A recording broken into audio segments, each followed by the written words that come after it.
وإذا قرئ القرآن فاستمعوا له وأنصتوا لعلكم ترحمون واذكر ربك في نفسك تضرعا وخيفة ودون الجهر من القول بالغدو والآصال ولا تكن من الغافلين. بسم الله الرحمن الرحيم.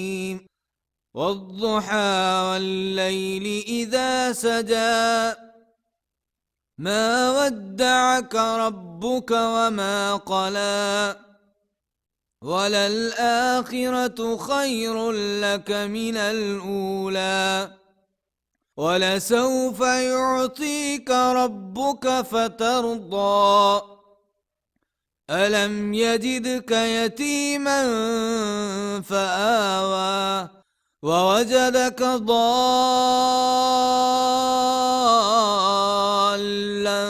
فهدى ووجدك عائلا فأغنى فأما اليتيم فلا تقهر وأما السائل